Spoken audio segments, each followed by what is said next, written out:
What? Come on, buddy. We have a major projection right now. Donald Trump will take Ohio. And CNN projects Donald Trump will carry the state of Florida.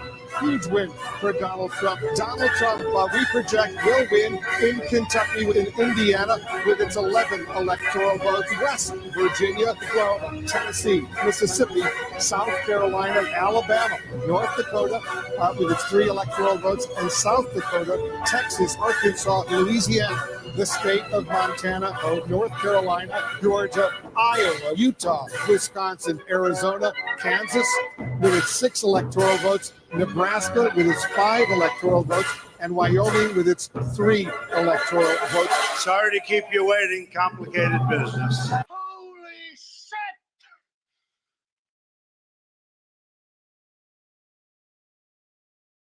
shit! You know, either get on the train or, you know, who cares?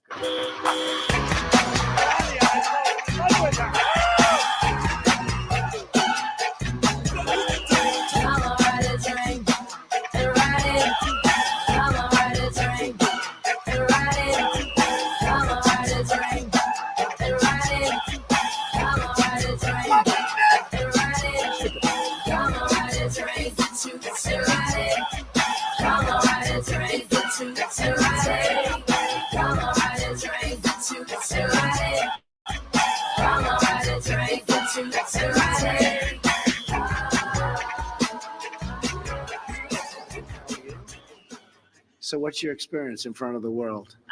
Well, I design, I do wreaths, I do all types of decorations. And you like this building? Yes, Okay. I do. So here's what I'm going to do. There's the man. Stand right over here. Oh my God. If we can make a good deal in the salary, she's going to probably have a job. Okay? All right. Good. Have a good time. Thank you, sweetie. Thank you. Good. Thank you. So nice. Way deep down south, yo, we play this game. It's them Quad City DJs and yo, we call it the train. So if you wanna ride the thing, just come on down the train. We gonna run, Lord, this jump aboard. So get your next to kid, your sister and your friend back up that. Ride on this, and Lou, you need to stop faking and come on with me. I wanna take you home with me, to be alone with me, and I can see you wanna hide it. Just keep riding, and please don't knock it until you ride it. So to all of you girls, you know I'm calling your names. Michelle, Jamaica, and Tanya wanna ride this train. Come on, ride the train, and ride it. Come on, ride the train, and ride it. Come on, ride the train, and ride it. Come on, ride the train, and ride it. Come on, it's a choo-choo. Come on, it's a choo-choo train. Come on, it's a choo-choo. Come on, it's a choo-choo train. If you feel like dancing, well, come on, it's up to you. We got the sound to keep it getting downtown. The train is coming through.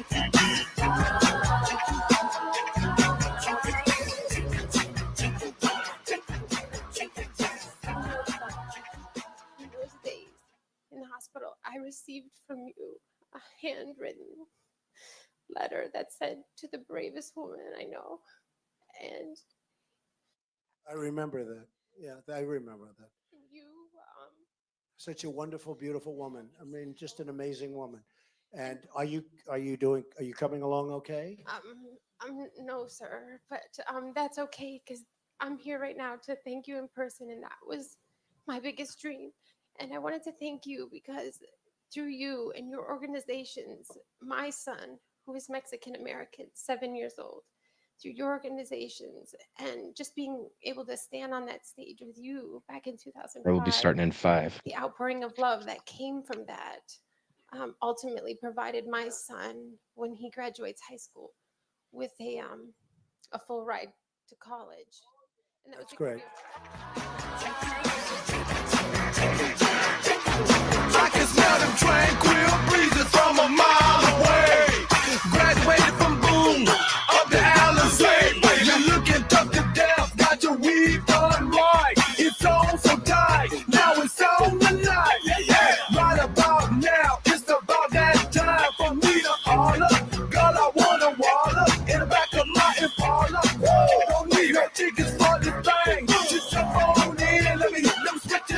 train, and it ain't no thing. It's all the same. Get on the train tracks, here we go. So get on the floor and put a hump in your back. You back, get ready. Say what is coming through your down. Move your arm up and down and make that choo-choo sound like this.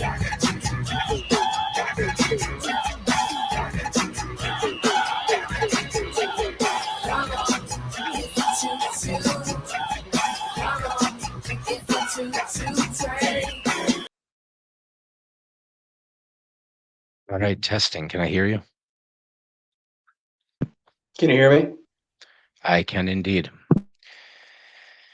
All right, groovy. We are ready to start. Let's add this to stage. Did you get a chance to read the intro? I did not. That's okay. It's pretty short. We're going to go through it here. So let's see. We're going to talk generally about the field of ethics, what it's subdividable into, and look at some of the subdivisions.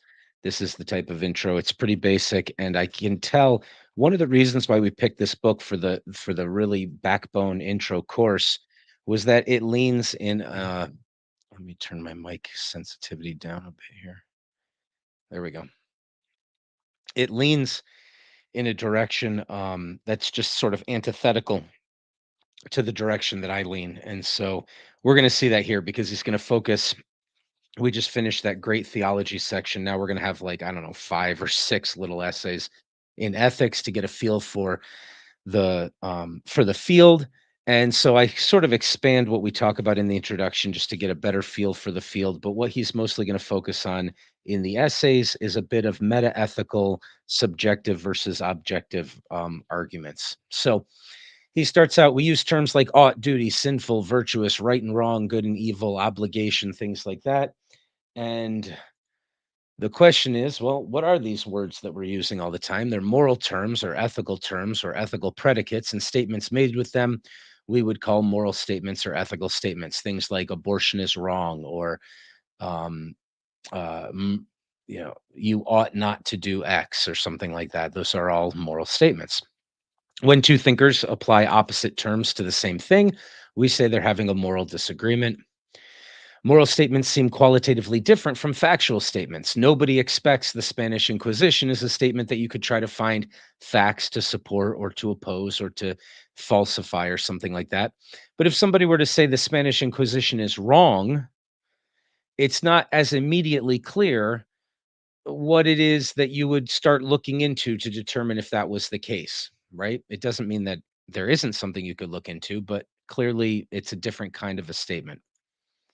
All right, so in ethics, we're going to say it's subdividable into 4 major fields. Now, these all interact with each other, right? So the first thing I just called ethical questions, but we could just call it ethics, right? It's asking questions like, should we legalize euthanasia, or is murder always wrong? Things like that. Those might be ethical questions. They can be applied ethical questions. They can be hypothetical ethical questions, like imagine aliens came to Earth and they said, if you do X, we won't kill the planet, or something like that, right? That's a hypothetical ethical question. They could be applied ethical questions, like the subfield of bioethics, and say, is it right or wrong to perform a surgery under these conditions? Things like that. Then there's the meta-ethics. Meta-ethics is the conversation about right and wrong, right? If ethics is talking about what's right and wrong, meta-ethics is talking about that conversation. We're actually going to stay mostly inside meta-ethics, although the papers we're going to read are going to be providing foundations for ethics, and they're going to be making ethical arguments from time to time. Then I separated it 2 other sections. And again, these all obviously intertwine with each other, but foundations is what I called it. Foundations is looking for the principles that you think apply to the ethical questions, right? So instead of saying, is X right or is X wrong, what you're looking for is, what is the principle by which we could determine if X was right or X was wrong? We'll go back to meta-ethics in a moment. But then there's the section called the summum bonum, which is the subfield of ethics that Socrates was really all about. So within ethics, it's the conversation about what is the ultimate good. What is the good, capital T, capital G, that we should be orienting our lives towards, or something like that, right? So within any of these fields, of these subfields, you can have you can imagine a whole battlefield of different people with different positions, right? You can imagine people disagreeing. You can easily imagine people disagreeing about an ethical question, but they can also disagree about what would make something good or bad. Then in meta ethics, what we're doing is we're saying, well, when we say something is good, or we say it's bad, or we say it's evil, or we say it's righteous, or we say it's virtuous, or we say it's vicious, or whatever term we're using, what the heck do we mean?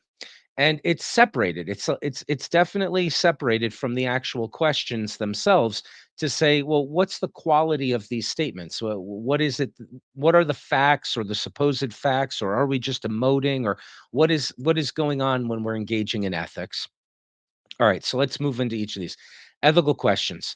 Is murder always wrong? What would what would the best, most moral, least immoral, or the most ethical or least unethical, or the most virtuous or least vicious course of action be given these circumstances? Should we legalize euthanasia? When is it okay to imprison someone? These are ethical questions. Foundations is more like, what is the primary principle, standard, starting point, method of attack for addressing ethical questions? What is the grounds or the grounding of ethics? The things that are right and wrong are that way because of what singular principle? Perhaps might be a question. Again, you can disagree that the question is poorly formed as well, but these are the types of things that somebody might ask, right? So when we say foundations is concerned with things like this, we don't mean that every single person is going to say there is a single principle, right? But these are the types of things that would be in that subfield of ethics. The approach to answering specific questions in ethics is what is debated here. Then in meta ethics, what do we mean when we say something is wrong? Do ethical questions have any meaning? Are statements of ethical truths like statements of fact? How can we know ethical truths? So that's an epistemological question. Are moral judgments absolute, or are they relative? So that's an ontological question, right? This moral judgment, what type of a thing is it? Is it an absolute? Is it a universal? Is it a relative thing? How do we know that there is such a thing as right and wrong, and what do those terms actually mean? All right. So, well, we'll subdivide that up some more in a moment. Then there's the summum bonum, the ultimate good. What is the good? Capitalized T, capitalized G. How can we know it? In what way is it knowable? Like how is it? What type of thing is it, and how must it be approached? What is the good life, and how can we be oriented towards it? Pursuing good as good in an ultimate sense. This is what Socrates was primarily concerned with when he limited his investigations to ethics. Let's look at each of these a little bit more. The various camps of ethical foundations.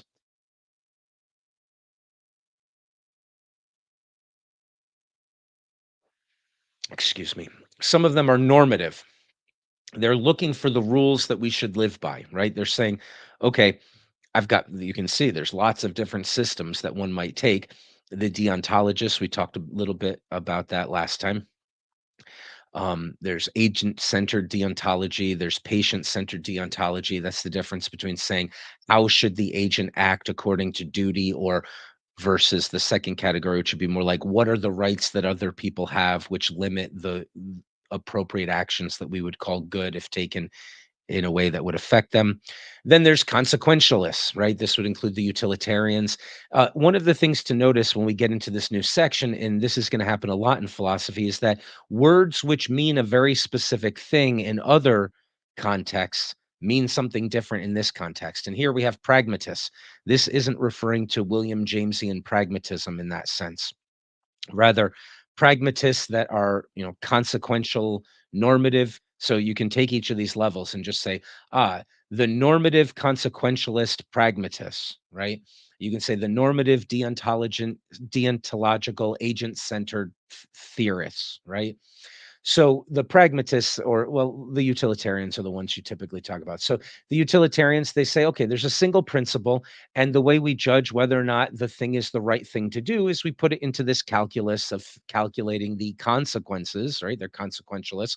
What are the outcomes of taking this action in this circumstance? they actually do take into account habit and personality, uh, uh, the effect on the individual's inclination to behave in good or bad ways in the future, based on whether or not those ways are, of course, determined to be good consequentially. But the pragmatists sort of stress that a little bit more. So they might be another category. But again, staying within the normative, which means we're looking for what the rules are. There's rules out there that could apply. We could get them through figuring out the consequences or by trying to figure out what the logical rationality tells us is our duty. But then there are divine command theorists who say, look, what makes something good or not good is the fact that it comes from the divine. We have to figure out what God wants us to do and what he's prohibited us from doing. And that's the definition of what makes certain actions good or not good. Okay. Then there's contractualists, discord theorists, and well, let's just look at contractualists and discord theorists. So contractualists are basically saying, look, there are rules, but those rules emerge out of a group of people, a society, a civilization, a body politic, agreeing to get along with each other in certain ways. So I have expectations that you'll behave in certain ways, and I should keep up my end of the bargain. So they try to figure out what the rules are, but it's more like a common law legal theory. It's an analogy, but it's like an analogy to something like that, which is saying, okay, well, have we implicitly or explicitly agreed to behave in certain ways? And is that what determines what the rules are for how we should behave? And the discourse theorists are a little bit similar to that. It's more like the community that figures out what's, now this might not be totally fair, but the community that figures out what's right and wrong is doing so through the emergent process of debate and philosophy, or what we will agree to, or something like that. There's virtue ethicists, which we're going to talk a lot about at some point, I'm sure. And then there's egoism, which some people question whether or not that really applies.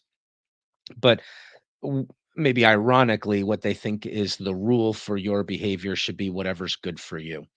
So you can call that a rule, but you could also call it a nihilistic the people who deny moralism at all. Anyway, then there's applied ethics. What about the situation? So wait a minute. Why did I put that on this section? That's not in foundations. Huh. I typed up my slide wrong. That should have been in a different section. I'm sorry. All right. So let's look at the various camps of meta ethics, which is what Edwards is going to want to spend the most time looking at. So there's 3 sections of meta ethics. The first one is semantics, right? What do these words mean? When I say it's wrong to murder, what does that mean? What kind of a statement is that? There's groups of cognitivists and then non-cognitivists, right? So the cognitivists are basically saying that there is something that it means, and it's a concept in your mind that you're talking about. So there's moral realists and ethical subjectivists and error theorists, which are basically, again, ironically saying that all moral statements are in error, but they do mean something. By their account, saying murder is wrong and saying murder is okay are both errors in a sense, but they do agree that it's about something. Non-cognitivists would include emotivists, right? People who say, well, when you say murder is wrong, what you're really doing is standing in a group of social creatures and going, boo, murder. I vote against that. I want less of that. That's a bad thing. Don't you agree with me? Everybody together. Let's go boo, right? Or applaud, hooray for self-sacrifice. I agree that that's a thing I want to see more of, or something. So, and deny that it actually.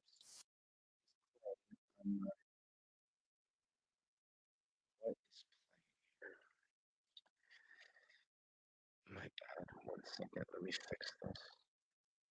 Must be this tab here. Okay.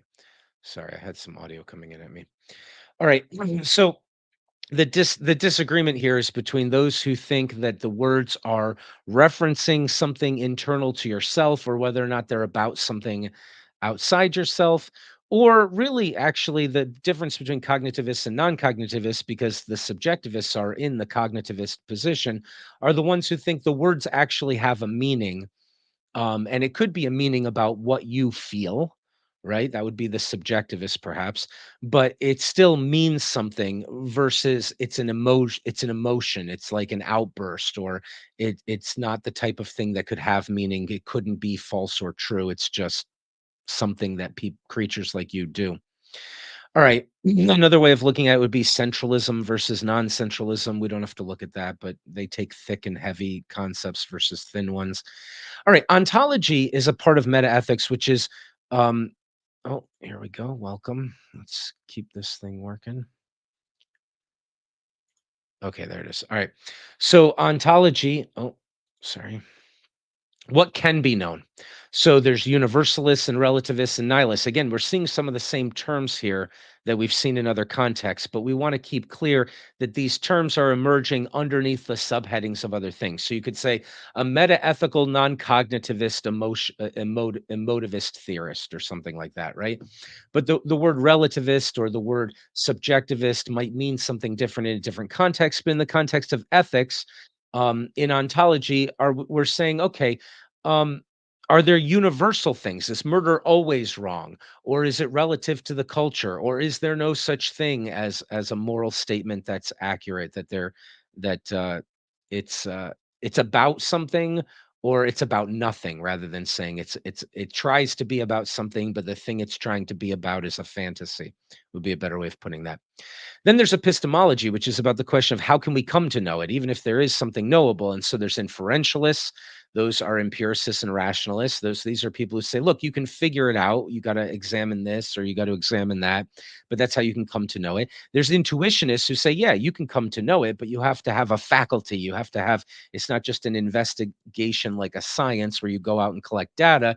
It's more like, look, you need to have the ability to see the rainbow if you want to make judgments about color, and you have to have a moral faculty in order to make judgments about what's right and wrong. And then there's skeptics who say, well, this just might not be knowable. Even if there is a right or a wrong, it might not be something that we could figure out.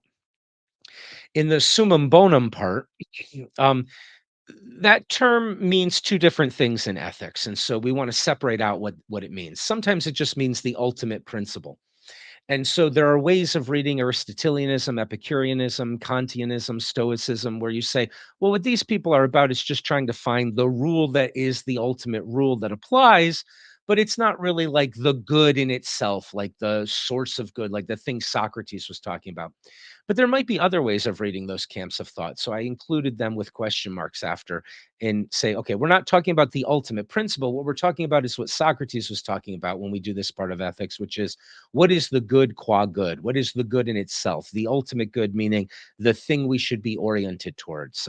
As Socrates said, the thing we want to have a relationship with, that we want to relate to so that it can alter our character and we can become knowledgeable of the quality of beauty qua beauty, or truth qua truth, and good qua good in that sense.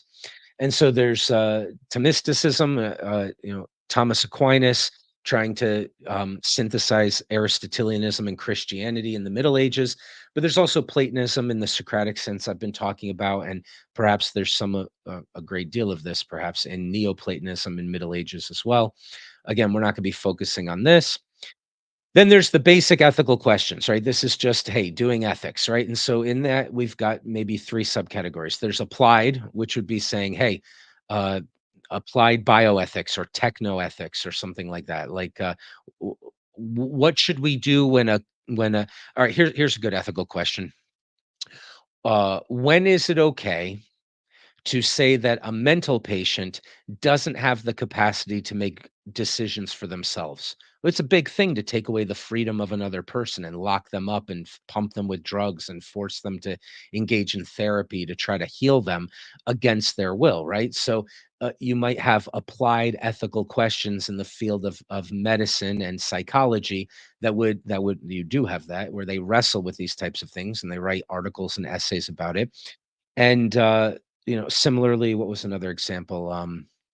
Oh, should we build a machine that does X, right? In technology, there's applied ethics. And so you understand applied ethics. And there's hypothetical, theoretical. This is like, imagine you're standing on a bridge and a train is running off the track and it's uncontrollable. Would you pull the lever, right? You understand what that is. And then there's something I would call principled ethical approaches, which just means, okay, now that we've got our foundation, we figured, in the foundational ethics we talked about before, how would that apply to 1,000 or 1,000,000,000 questions, right? Like, so we've decided in our divine command theory approach that the Torah contains the truth and that the God of the Bible has given us what we need in Scripture to figure out what is right and what is wrong. So let's bring up a lot of questions and say, well, how does the Bible apply to this? And how does it apply to that? Or how does our system of thought apply? Likewise, you could say, well, I'm a Kantian deontologist, and I believe that the maxim which motivates my actions must always be something that I can will be universalized. Otherwise, I'm acting in a dishonest way, in a way that outrages logic and reason. So therefore, all right, fine. Now let's apply that to 1,000,000,000 different questions and try to see what it leads to or something like that. All right. What we're going to focus on, because this is Edwards's interest, is objectivism versus subjectivism, it seems like mostly, is a subsection of what we called metaethics. So we'll be examining essays largely discussing the nature of ethical statements. Are they objective or subjective? That's the sort of thing it looks like he's most interested in. So a few distinctions to keep in mind that he brought up that I thought would be interesting to look at. Well, subjective versus objective. These words mean different things in different contexts, right? There's other senses in philosophy in which we use this distinction. For our purposes, what we mean in ethics, in this book, in this study, for this class, is that a statement about the feelings of the speaker is a subjective statement. It's a statement about the subject. And a statement about something else in the world is a statement that is has the quality of being an objective statement, right? So if someone's going to argue, well, when you say abortion is wrong, do you mean I feel bad or queasy or I feel icky about it or I think we should have less of it because it makes me feel bad? Or do you mean that? And at the same time, you mean there's reasons for thinking people shouldn't do that sort of thing besides the effect it has on my feelings, right?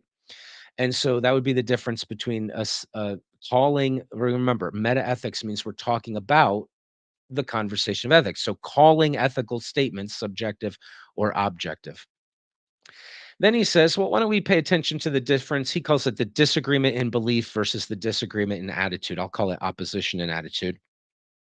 If someone says Trump will win 2024, and somebody else says Trump will be defeated by a pedophile lizard person in 2024, those are two people who have statements that they've asserted that they both can't be correct, right? One of them or both of them are wrong, right? They don't have, neither of them has to be right, but at least one of them has to be wrong. They can't both be correct at the same time. A person saying the first cannot be right at the same time as a person saying the second, and this is what we would call a disagreement. I like Trump. Ooh, I hate Trump. Those two people, the person saying the first is in opposition to the person saying the second in the sense that they don't align in their feelings, but they can both totally agree. I agree that you hate Trump and I agree that I like Trump or love Trump or something like that. We can agree with that and vice versa. So there's nothing they're disagreeing about yet, or not necessarily. We could investigate it further, right? And we could say, well, what's entailed in that question? Do you mean when you say I like Trump or I hate Trump that these are just subjective things and so I'm telling you something about my feelings? Or do you mean if a person had universal knowledge and knew all things, they would agree that Trump is the best candidate and they wouldn't oppose him so much, or they would realize that he's a demon from hell and they would stop worshiping him or something like that. So we're going to have meta-ethical debates, which means we're not saying for sure what these statements mean, but we're going to engage in trying to figure out what they mean. So while we're doing that, we'll keep the distinction between an actual disagreement, something that might be settled, something we could investigate, something we could make arguments against, and an opposition attitude. And he helpfully points out that often you can, well, let's move to the third one, which will lead into that. The last thing is something we'll say is settlement versus resolution. When two people are disagreeing, or in opposition, I suppose, but let's say when they're disagreeing, they have terminated the disagreement when they just agree to stop disagreeing actively. right? So if they just roll their eyes and walk away from each other, they haven't resolved the question. They haven't settled the issue, I mean to say. They've just terminated disagreeing. Whereas if they've settled the question, that means that both parties have agreed on one argument, right? Some guy switched his position or they both switched to a third position and they're in agreement with each other. It's important to notice that two people can agree for bad reasons, right? Like the worser argument could be taken up by a person who's more persuasive and he can trick the other person into saying, "Oh, I was wrong. Murder is okay." Right? So just because the argument is settled doesn't mean they settled it correctly, but often uh y- what we want to say is that things can be terminated when they haven't been settled and they can be settled when they shouldn't have been. Okay. So focusing on what Edwards wants to talk about in this, and we've already seen the first essay, so we see that one, these things, which I'll go back to them again, these different sections clearly are intertwined, right? Um, we're going to be dealing with meta ethics, but the first essay we read had an awful lot to say about foundations and maybe a little bit to say about ethical questions as well, and perhaps some hints towards the ultimate good when he's talking about the role the divine plays in all of this, right? So it's not like we say, well, we're only talking about one thing. They're clearly all intertwined, just like the larger questions of God's existence and determinism versus free will and the mind body problem, which we've all looked at in the three previous sections, are all intertwined with questions of ethics, right? So all philosophical questions are intertwined and the subdivisions of ethics are intertwined with each other. However, what we're going to mostly try to be focusing on here is, well, because he's got an inclination in the opposite direction that I do, but this is obviously hot and it's alive and it's something I'm super interested in. He wants to look at a part of meta ethics, which is basically subjectivism versus objectivism. So in the essay we read, we had a lot of foundations talk. We had a lot of it's the duty and here's how we can find it. We had a little bit of understanding habit and practicality and understanding God, right? It's not like the thinker had just a single thought that motivated his approach, but he had a foundation and he was arguing for that. But at the same time, he was also arguing, and this is what Edwards is interested in, he was arguing that there's an objective reality when it comes to what's right and what's wrong. So subjectivism would say that moral disagreements are disagreements in attitude and not in belief. They're just people opposed with what they like and dislike. Therefore, moral judgments can't be proven. They're a matter of taste.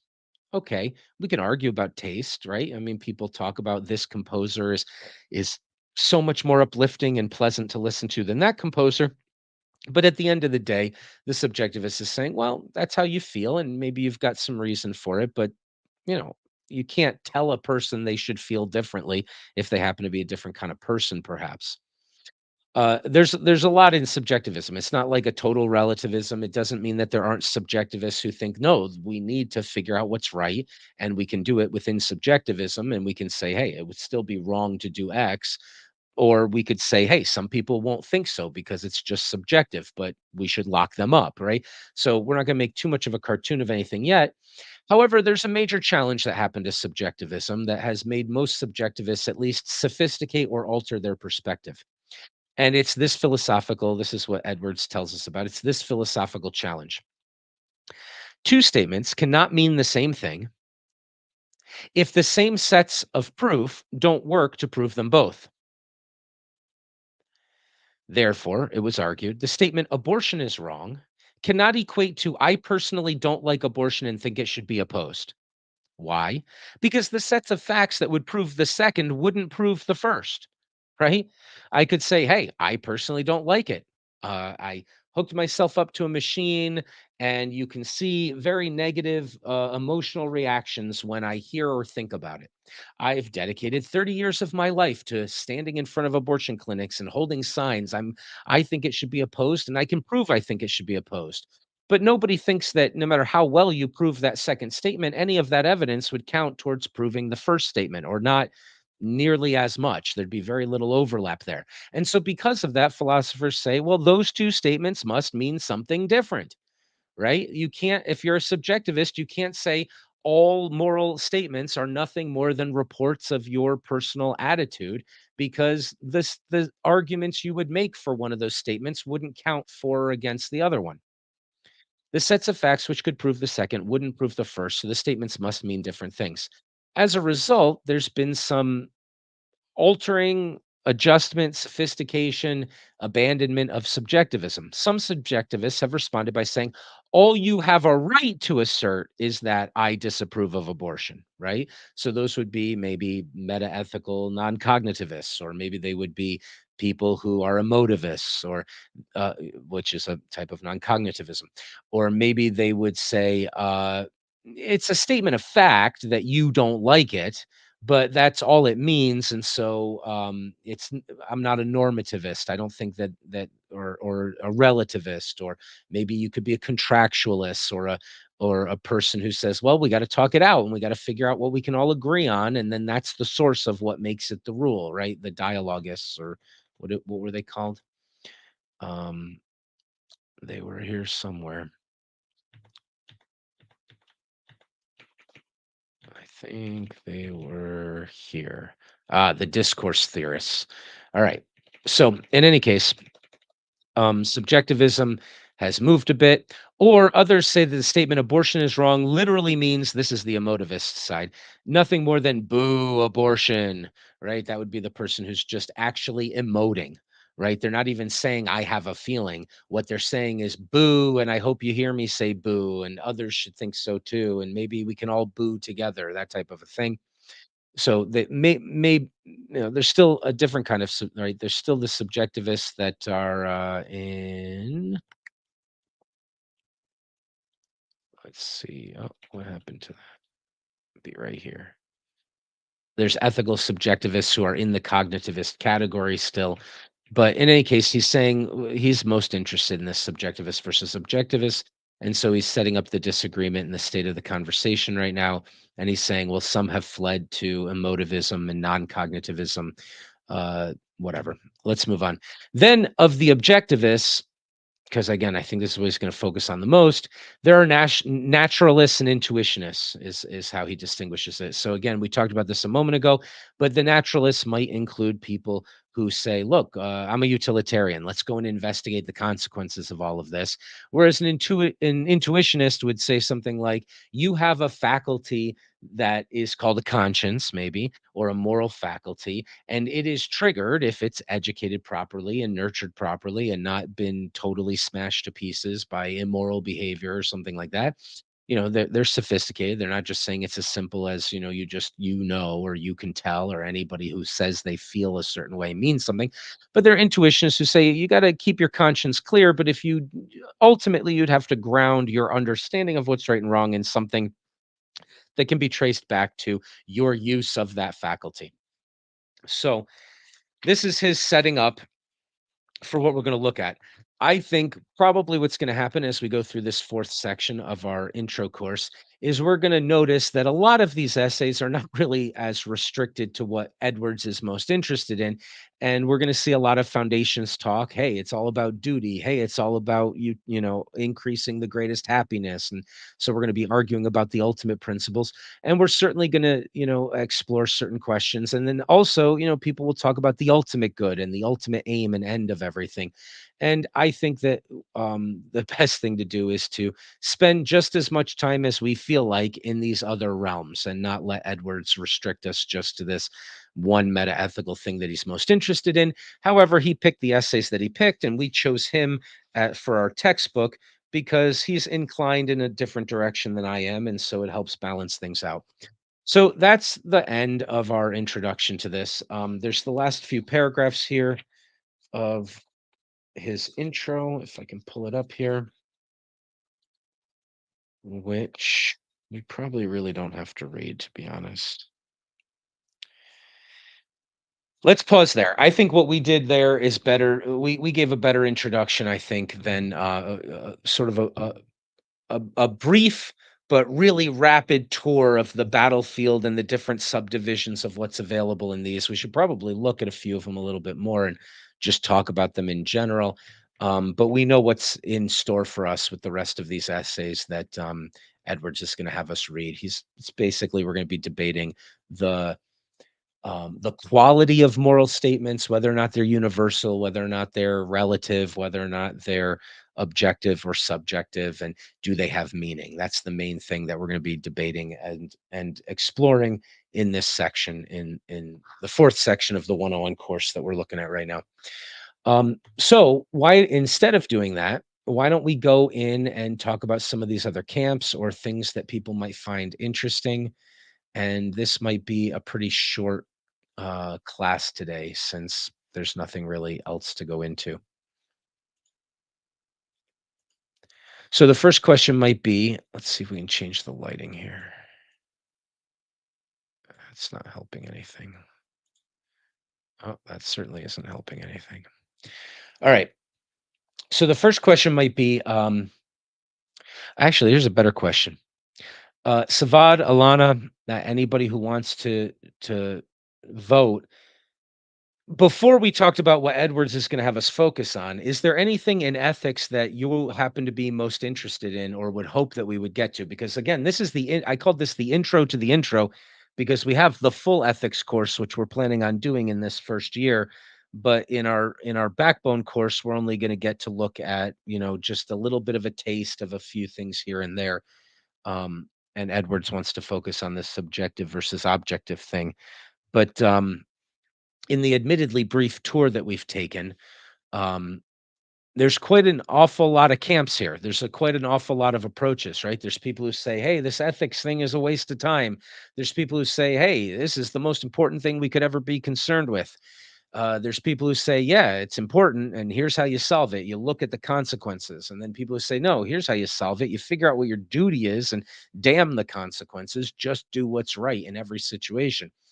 There's people who say, hey, God is good, and he's the source of what's right and wrong. And so we got to figure out what he thinks about it, because his commands are what make things right and wrong. And we of course read the Euthyphro, and so we've looked at some of the consequences of those ways of thinking and the implications of it.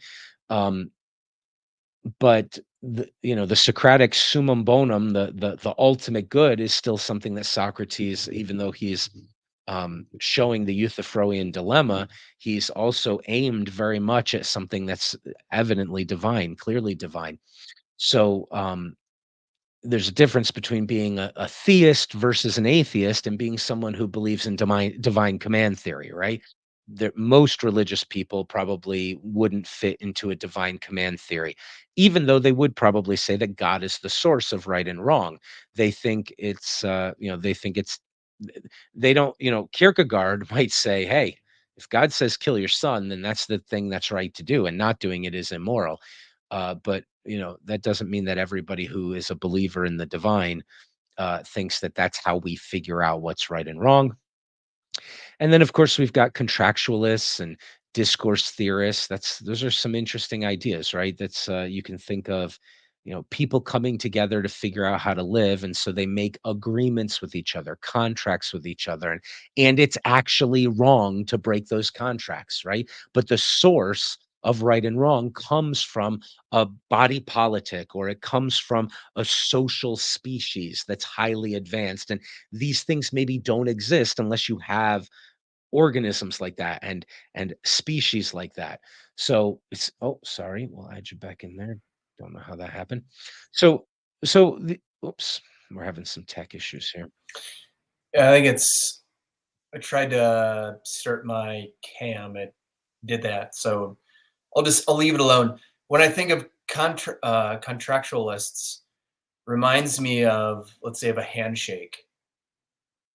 That was a contract, or it would, you'd spit in your hand, the other guy'd spit in their hand, and then you'd shake on it, and that would be the agreement. And that was as good as right. I mean, something that would be written on paper now. It's, in some circles that certainly can have some meaning, but it isn't a contract in the ways it used to be as things have evolved. Because I'm sure there's been plenty of circumstances when someone says, hey, well, we shook on it. You know, we made this deal, and they said, "Oh, I don't know what you're talking about." Yeah. Now, here's what's so cool, because you can believe that in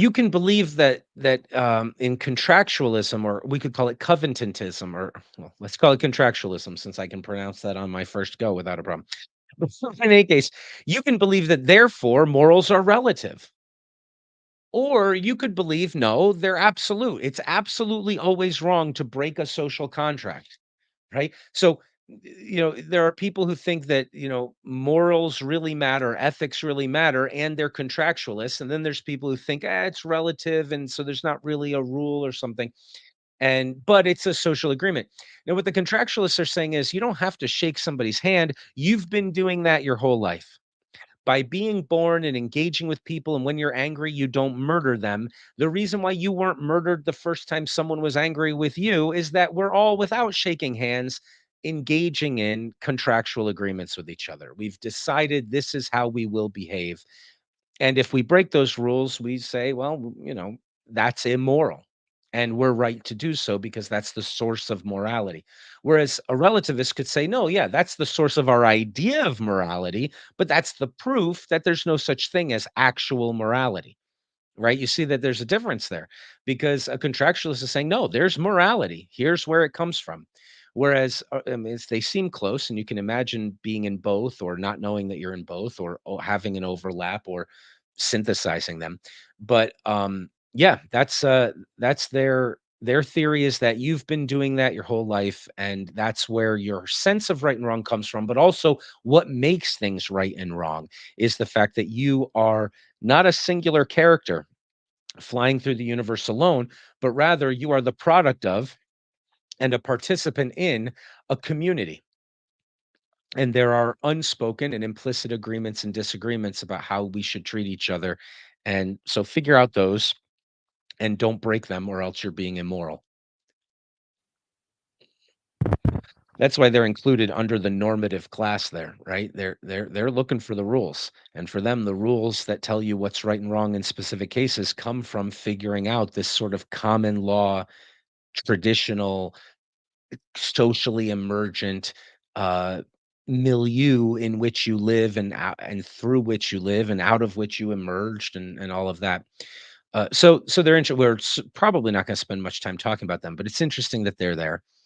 And the discourse theorists are a little bit more linguistic than that, but we might say it doesn't come from implicit agreements. It comes from, let's argue it out until we agree to say that this is how it should be. Alana, you unmuted. I should not keep talking. Yes, I have. What's up? I have something to say. First and foremost, hello. Nice to see you both. Sorry for arriving late. It's nice to see you. Is there any way you can turn your mic up?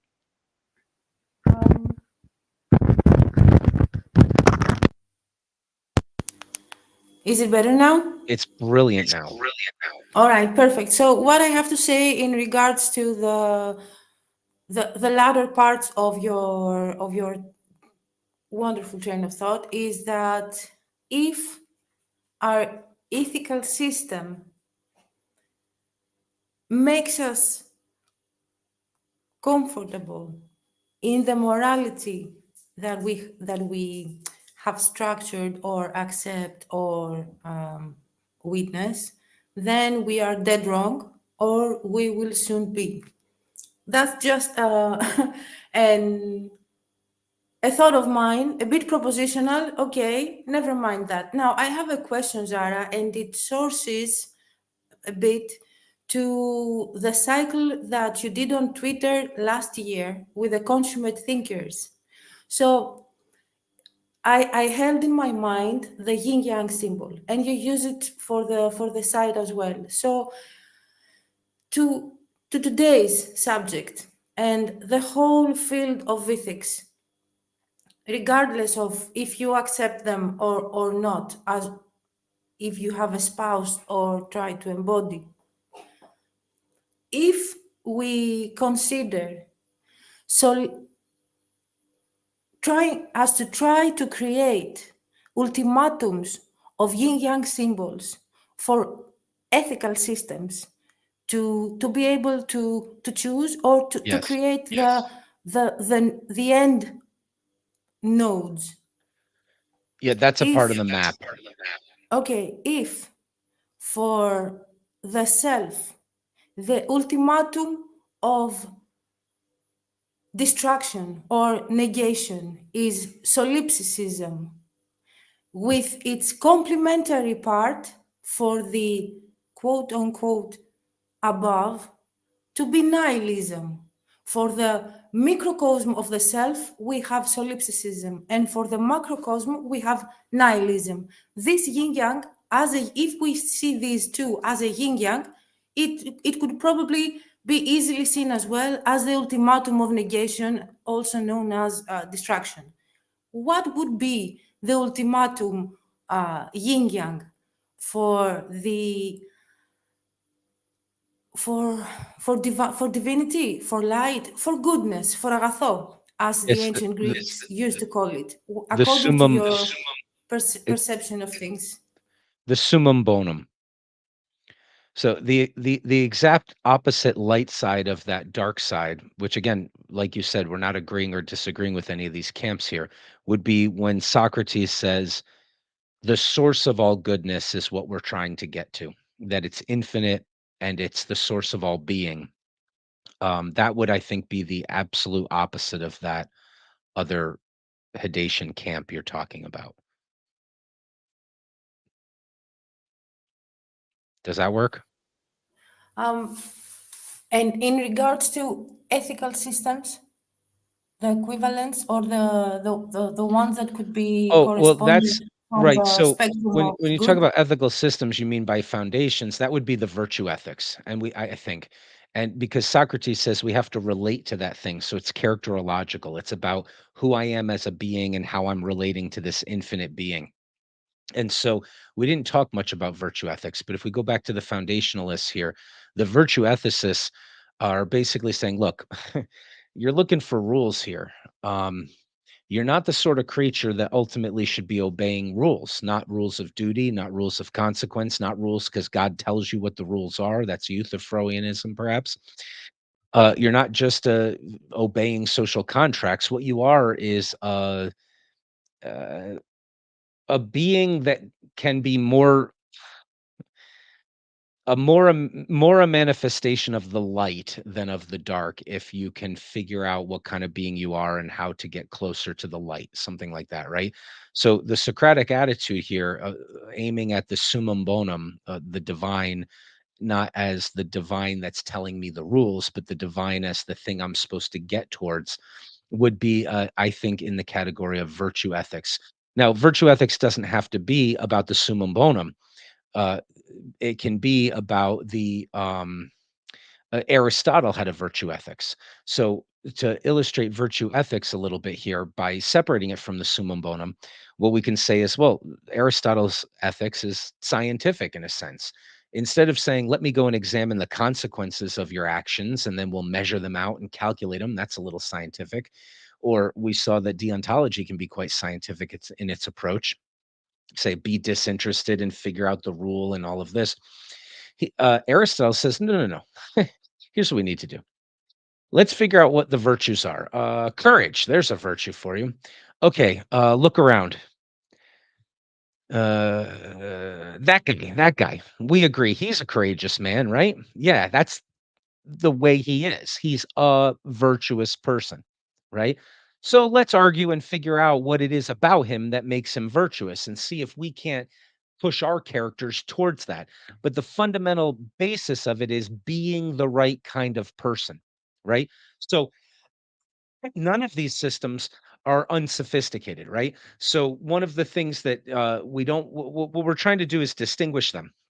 But when we think of utilitarianism, we usually think of that calculation of the consequences. But factored into those consequences for John Stuart Mill was, well, what are the consequences of your habits?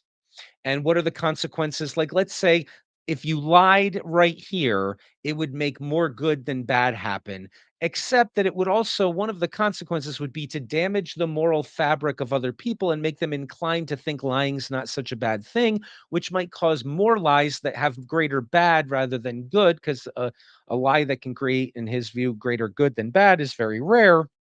So you have to factor that into the consequences. The same with the deontological argument we looked at last time. There's all sorts of consideration for habit and for God and for all these other things, but they're trying to figure out what's at the base of it all. For virtue ethicists, what's at the base of it is be the right kind of person. Okay. So even though the others can take into account, as the deontologist did that we read about habit and personality and character formation, he's thinking about that. The utilitarians are thinking about that. But for the virtue ethicist, that's now you're at the bottom of things.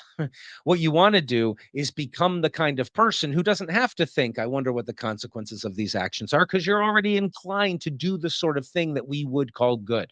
All right. So that's what separates virtue ethics from some of those other camps. For Socrates, his virtue ethics, I think it's extremely clear in the Phaedo and in the Credo. He famously said, look, I gave up on math. I gave up on science. All these other subjects aren't going to get me to the kind of truth I want. We're only going to focus on ethics. But he had all of his ethical arguments with people, and he did all that philosophical reasoning and stuff. But then he revealed, well, we've been doing something else at the same time. What have we been doing? Well, we've been trying to get towards the ultimate good, this summum bonum, the sum of all good, right? And we've been trying to get there to relate to it properly. And when you relate to things, they have an effect on your character. So I think that for him, the virtue ethics that he has is a summum bonum virtue ethics. He says, become godlike in a sense, or have the character that is divine or something like that. We might use medieval and Christian terminology, which the medieval theologians took Platonism and Aristotelianism and synthesized them in because because I think they discovered that all of their ideas were kind of Socrates was not far away, and neither were his two students. I know Aristotle wasn't directly his student, but I'll say the two thinkers who wrestled most with what it was that he embodied and accomplished, of Aristotle and Plato, they were aiming at what it was that he was doing. And for him, again, it's virtue, but it's also virtue that you get not by looking and around at the particulars, but by escaping from all the particulars and getting as close as you can to this summum bonum. So my answer to you is not necessarily about virtue ethics. It's to say that the opposite of the denial of any good would be the summum bonum, which is the ultimate good, is what we should be aimed at, which was your original question. Does that work?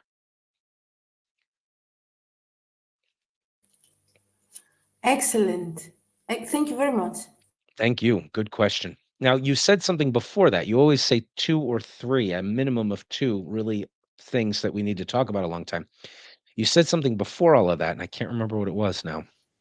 Oh, I said if our ethical system makes us comfortable to our chosen or right. espoused morality, then we are dead wrong, or we will soon be. And this is maybe a hardcore proposition for a thought from a wannabe virtue ethics. Well, that's an practitioner, interesting idea. I want to ask you to talk more about that, if you would. So, so we've got some theorists here in this ethics, the egoists who say do what's best for you, the people who say, rely on what feels right or ultimately feels right if you're not a perverted, distorted person or things like that. You're suggesting the exact opposite of that. I think what I hear you saying is that if we really want to know that we're on the right path, it better be uncomfortable. Is that what you're saying? Yes, most definitely. It never is, because unless you have managed to raise your consciousness of life and yourself through your being and the oneness of it in such a level, this is a sage level, to be ever calibrated, your ideal state of being in general, to be a perfect calibration regardless of events, internal, external triggers, logistics, whatever.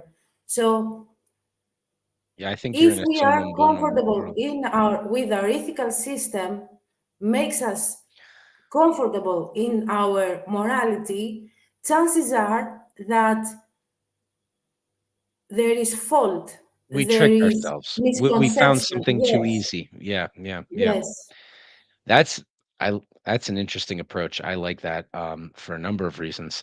It's interesting. It occurs to me that there's multiple theological traditions that have hit on something like that, that have gotten to the idea of sacrifice and self-sacrifice. Well, obviously, the Christians really emphasize it. It's if you want to do what's really good and get at the really good, then take up your cross and follow me. Right? That's the opposite of being comfortable for sure.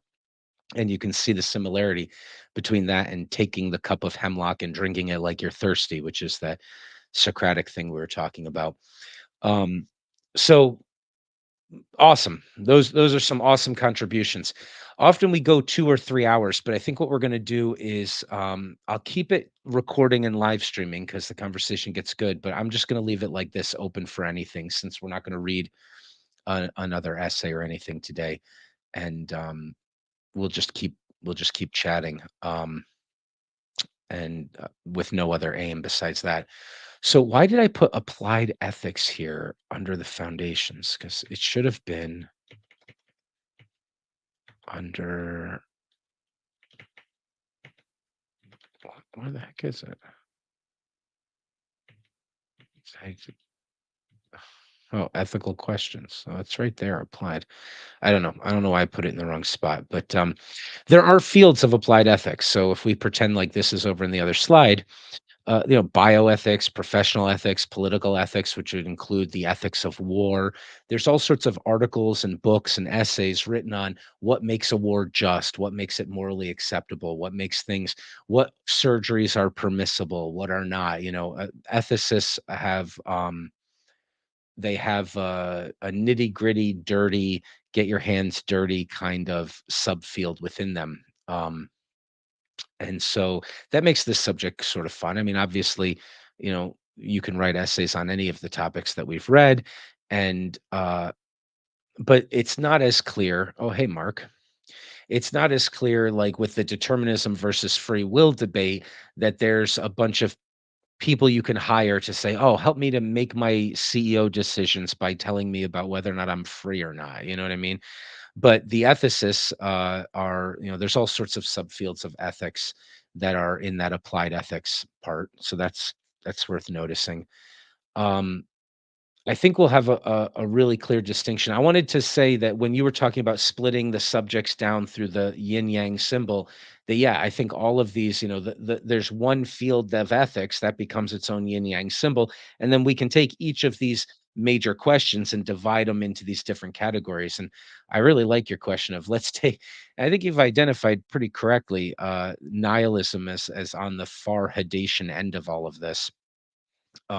It's a philosophy. It's the approach that you have when you believe in nothingness or infinite chaos or something like that. It's very far on that end of things, and I think that the summum bonum, the ultimate good, the thing that is identified as the divine in most traditions, is the absolute opposite extreme of that within the field of ethics.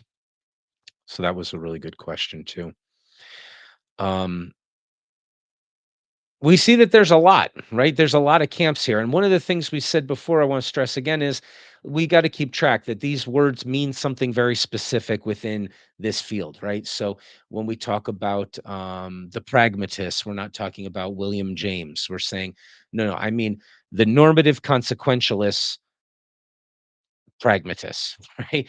I'm saying pragmatism within that context. I don't mean pragmatism in an epistemological sense or something like that. So that's something we haven't really come across yet, but it's good that we've come across it. We're in a new field in philosophy, and so sometimes the words have very context specific meanings that we can get used to, right? Empiricists versus rationalists. Well, wait a minute.